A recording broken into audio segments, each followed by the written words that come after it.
welcome back to the Lunch Table Talk. I'm Nicholas Foster. And I'm Eric Rodriguez. And we're back here for our second episode. It's been a long time. The last time we were here, we were talking. Yeah, the last time we were here, we were talking the Super Bowl, our picks between the Chiefs and the Eagles. Obviously, Chiefs coming out on top today. We got a jam-packed show. There's a lot we want to talk about, but there's always so much that we can fit in the show. So now we're going to be talking March Madness picks, our final four picks, and we're going to be talking MLB season predictions, who we have winning each division, our wild card teams, and our World Series winner. So let's start off with March Madness, Eric. All right, so with my final four, I got coming out of in one side, I got Alabama versus Marquette. I think those are two really strong teams. Alabama, obviously a 1 seed. Very strong.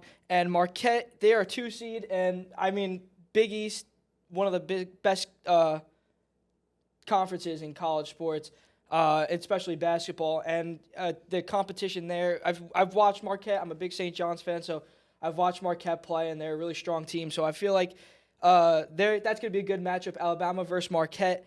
I got Marquette coming out of that going into the championship. And then on the other side, we got Texas and UCLA. Again, both I believe both are 2 seeds. Very great programs. And I got UCLA coming out to the championship. Marquette, UCLA, and I got UCLA winning it all. I have a very similar bracket to yours, especially on the right side. I have the same matchup between Texas and UCLA, and I do have UCLA coming out on top. UCLA, a great program, one of the best teams in the tournament, in my opinion, and I have them coming out with the win over Texas. And then obviously on the left side of the bracket, I have a little bit of a different matchup. I still have Alabama, but I have Alabama taking on Purdue, 2 powerhouses. Purdue's a good choice. Yeah, I like Purdue. Especially Alabama, who I believe is the all-around best team in the tournament. There's a lot of great teams. You have Kansas, and who's also a great team in their own right. But Alabama probably all around the best team in the tournament, and I think that they get the win over Purdue to take on UCLA in the national championship. But I have UCLA coming out on top. Not the biggest college basketball fan, but I could tell you a thing or two. And I do have UCLA winning the tournament this year. Now my question for you is, any upsets? Do you have any big upsets out there? I have to go back and look at my bracket. In terms of upsets, man, I'll give you one that I've heard a lot. Oral Roberts over Duke, which I personally chose in my bracket. I chose that one. I'm not a big Duke fan. I'm more of a UNC guy. So that was kind of a little bit of biasness there, but I honestly do feel Oral Roberts can come out with that win. I've heard a lot about that upset. I'm just not buying it. I'm not buying into the Oral Roberts hype. They went on the run, and I think it was. What year was Oral runs? The Oral Roberts went on a run a couple of years ago. I think they did upset Duke in that run you're talking about. Yeah, I think it's gonna happen again. I feel like Oral Roberts has Duke's number. I'm not buying into that upset, but Iona is one of those teams that I think could go on a run. I think that they're a team's primed to go on a run this year. I think Creighton can go on a run. I know they're very basic picks, but Creighton's a team that I think could shock a lot of people. And really go on a really nice run. And I think if Oral Roberts does beat Duke, I think if they do get that win over Duke, they can ride that all the way to like an Elite 8 appearance. Absolutely. You see it all the time when one of those seeds that aren't supposed to win, like last year, St. Peter's. When if the lower seeds, as soon as they get that first round win, they take that they don't stop at the next round all right, we should have lost that game anyway. No, they take that all the way to the Elite 8, maybe even the Final 4, but I just love to see it. I hope we get a lot of upsets this year. I love that's the best part of March. Oh no! The best St. Peter's last year. That was so fun. Everybody became a huge St. Peter's fan at the end of the year. I became a huge St. I didn't even know it was a school. I didn't even know it was a school. Anyway, moving on to the World Baseball Classic. Big win last night for the United States, Nick. 3-2 over Colombia. The semifinals was today, right? Italy versus Japan, 9-3 Japan. Shohei Ohtani was the winning pitcher for Japan. Nick, who do you think comes out on top in the WBC? They were my pick at the start of the WBC, and now, a little bit through the WBC after the group stage and a couple of the semifinal games, I still think Japan is the best team. They have a great rotation. Obviously, you have Shohei Ohtani. Just a lot of hype, a lot of excitement around that team. And a lot of guys, I'm not going to go out here and try to pronounce names, but there's definitely some guys on that team that I'm really excited to see in the MLB in a couple years. And I just think that my issue with Team USA is the pitching. I think that the starting rotation is really lacking. Definitely. And, in that game against Mexico, the bats didn't look good. And I think that if for you look at that lineup and you're like, how could the bats go cold? But it's crazy to say, like, they still only scored 3 runs. Yeah, I mean, I think the Great Britain game, everybody watching it realized that this wasn't going to be as easy for USA as we thought it would. Like, I feel like people were out here saying, like, oh, USA has, like, an easy ride, automatic win. And then all of a sudden, the first few innings of the first game against Great Britain, we see Wainwright, he doesn't have everything. Like, I mean, I get it, he's old, but, like, the pitching just hasn't been looking good, like you said. I don't know. And the bats were kind of weak a little bit too, but it took them some time to get used to the game and get, adjusted to the pitching. I think they'll do fine. Championship, I don't know if it's going to be they got some hard teams. Like you said, Japan is a powerhouse, obviously. Team Puerto Rico looks like they've got some, energy on their side. They're very talented and stacked. Venezuela has a great team. I don't think anybody really expected them to go undefeated, but they have, been playing some really great baseball. I thought, I knew Puerto Rico was going to be a great team, but to see the Dominican Republic out in the group stage might have been the most. I mean, I had ranked. For me, it was probably like Japan, Team USA, and then Dominican Republic, and to see them out in the group stage. And obviously, going back to that game, Puerto Rico, the huge win over Dominican Republic at the time of recording yesterday. Obviously, the unfortunate turn of events at the end of the game. Edwin Diaz goes down with a knee injury while celebrating. That's going to be huge for them. And obviously, like, the Mets fans, right? We're talking about, like, oh, yeah, we just lost. For Team Puerto Rico, for those, for the Puerto Rican fans and for the country and for all the people excited for the team and their huge win over the Dominican Republic, like, that's their guy. That might stop Puerto Rico from going on a potential run because, if they still have a great team, but if you have Diaz, you're primed for a run. And now without him, it was kind of a momentum breaker. Definitely. Like, the celebration. They won. Everybody's going crazy. They're celebrating in the dugout. Everybody's jumping around, screaming, having a good time. All of a sudden, Edwin Diaz goes down, and now everybody's emotions just turn. Alexis Diaz, his brother, was crying in tears. So it's definitely a momentum breaker. But I hope. I am a little bit of Puerto Rican myself. I hope that they go on a big run. Francisco Lindor is my favorite baseball player. He's been going off.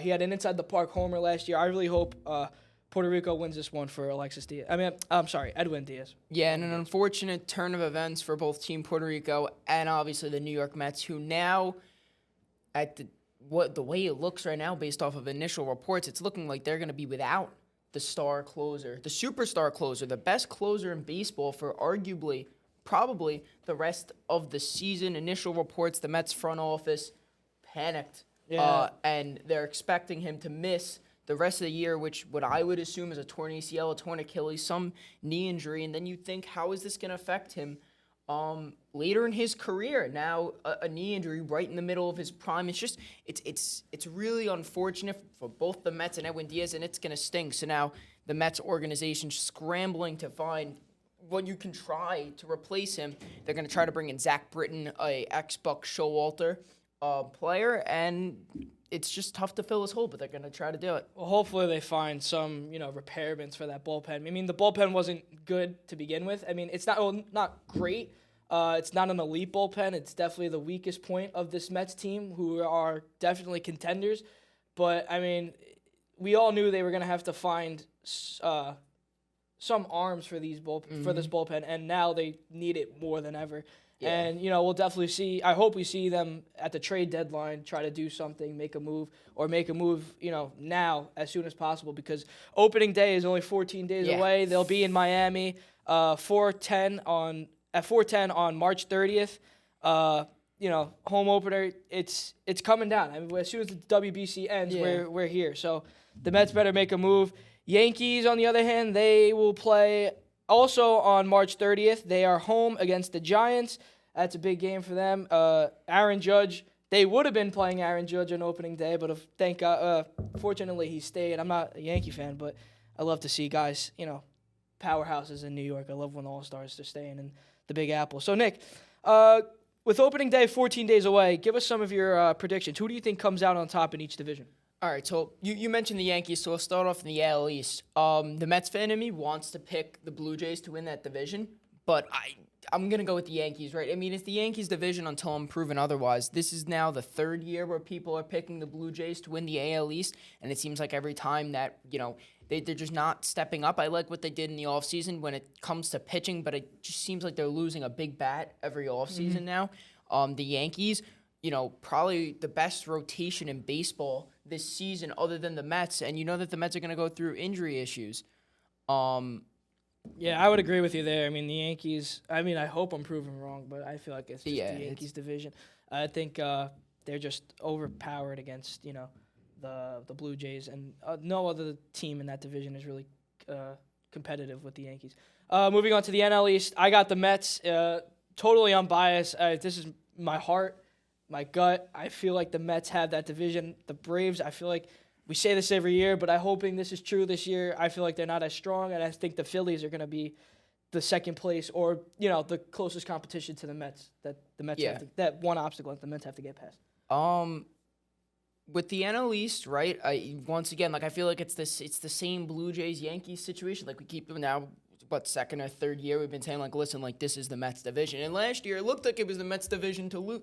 It was the Mets division until the last 7 days of the regular season. Yeah, the last 2 weeks. And looking at the Mets schedule and who they play down the stretch, they have a ton of games against Philadelphia and Miami to close the year. It's kind of opposite to what they had last season. They have a lot of Atlanta early in the middle of the season and then a lot of Philadelphia late in the season. You look at the Braves schedule, they're not playing a lot of tough teams down the stretch. I feel like you're going to see the same old NL East. I'm the Mets fan in me wants the Mets to win the division, but now especially losing Edwin Diaz and just the way this division plays out every year, you're going to see the Braves come right up out of nowhere when nobody's expecting it. They're going to be just 3 games back in the last week, and then the Phillies going to eat the Mets alive in those last. It's the same story. I don't care about the Groundhog Day. Yeah, it's every year.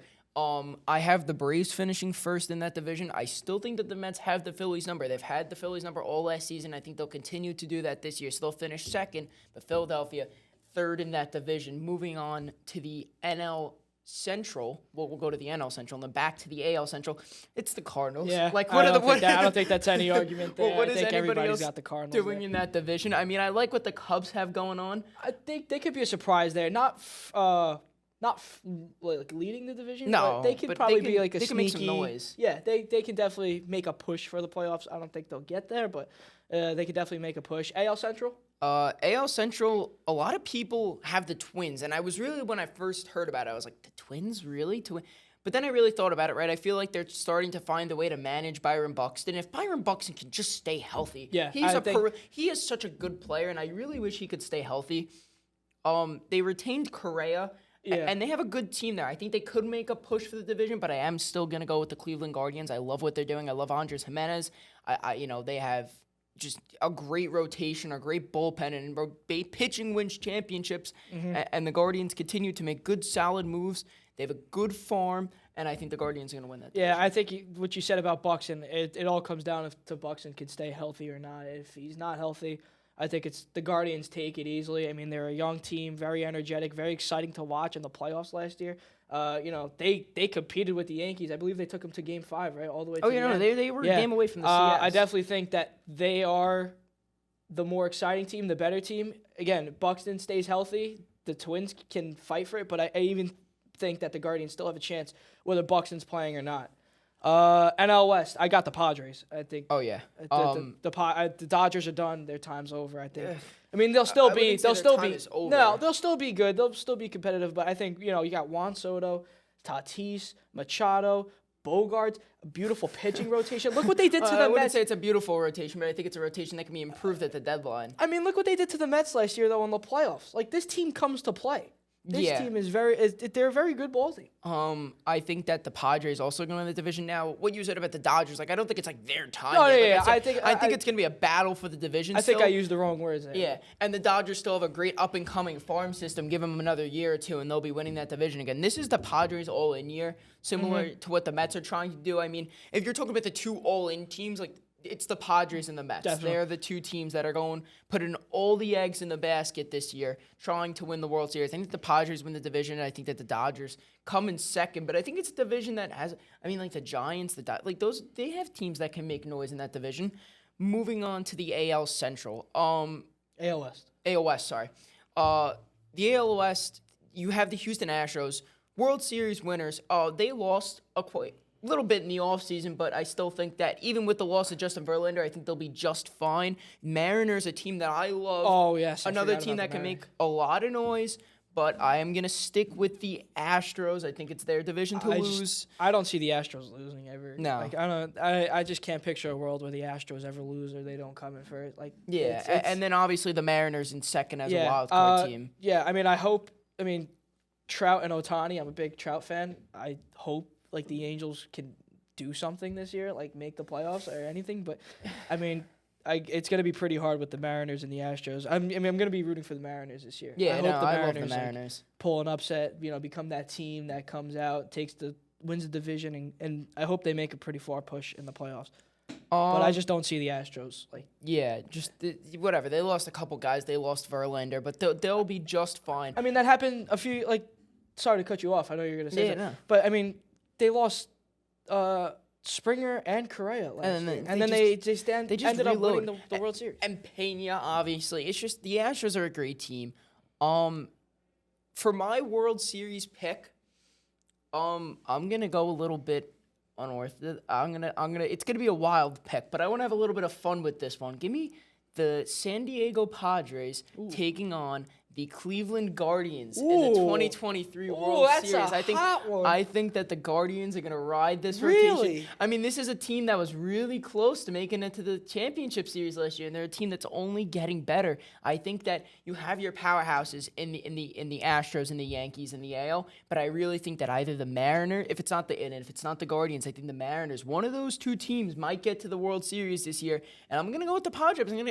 When you have Juan Soto, Fernando Tatis, Manny Machado, Xander Bogaerts, all on the same team, it's like, all right, how are we going to lose? I think this is a team that was very close to the World Series last year, so they're my pick. That's an interesting take. I think I don't want to jinx anything, but I'm going to say it. The Mets and Astros. I want the Mets to make the World Series. I hope they do. Who are they playing? The Astros. I feel like the Astros are just, for the sixth time in 7 years, they're going to make it back to the World Series. But like I just said, I don't think they're losing. I think they're the best team out there. They lost guys, so what? They don't really care. They're just gonna do what they do all the time and win. So, yeah, I think they could. You guys just lost your closer. Yeah, no, it's all right. We lost the closer. Yeah, I don't really care. Lost Diaz, I just think it's Uncle Steve is gonna do something. Uncle Steve is gonna probably spend another $10 million to get somebody back. Who cares? I don't know. You gotta believe, Nick. You gotta believe. I'm gonna go obviously think about it. Nobody really had the Phillies making the World Series last year. So Guardians are my pick. Point, but it doesn't happen all the time. Yeah. We're gonna sign off here. I'm Nicholas Foster. And I'm Eric Rodriguez. Have a good day.